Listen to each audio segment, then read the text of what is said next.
Pastor Olakunle Beloved Jesukale, founder of End Time Revival Evangelical Ministry, has said that sex before marriage is no longer a sin. In a video he shared on social media platform, the glory stated that he does not believe that sin exists for those who believe in the finished work of Jesus Christ because he has destroyed sin. Sex, whether it is before marriage, whether it is after marriage, whether it is done during marriage, is no longer a sin. Any preacher saying that sex before marriage is a sin is an enemy of the finished work and is not real. If you are just holding yourself saying that you want to, it is when you get married, that is when you have sex, you are just holding yourself for nothing. It has nothing to do with holiness, it has nothing to do with righteousness, it has nothing to do with purity, because Jesus already renewing our mind in the understanding of what Jesus has done.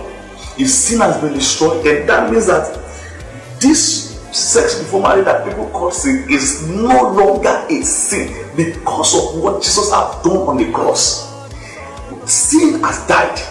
And so there is no sin anymore, because before God, Jesus has become that Lamb of God that taketh away the sins of the world. He taketh it away completely so that people can live in a life of liberty and a life of grace. Maintaining that he believes in extreme grace, Pastor Jesukale averred that sex, whether it is before marriage, after marriage, or during marriage, is no longer a sin. He also said why many believe sex should be had in marriage is because it is a covenant and has nothing to do with righteousness, purity, or other godly virtues. Then you enter into a covenant that is a covenant binding you and that person together.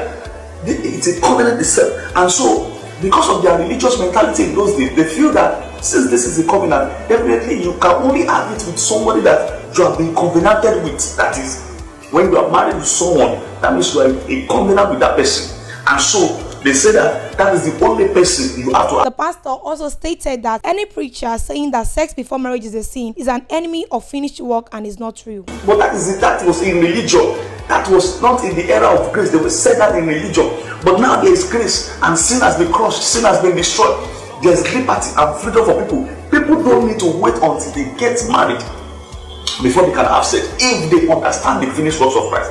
But for those in religion, they will continue to wait and say that until they get married, that is when they will not have sex. This is nothing but a religious mentality, and God is no longer operating in that dimension anymore. If you are just holding yourself saying that you want to, it is when you get married, that is when you have sex, you are just holding yourself for nothing. It has nothing to do with holiness, it has nothing to do with righteousness, it has nothing to do with purity, because Jesus already nullified sin on the cross. He already removed it once and for all, and that is the truth about grace and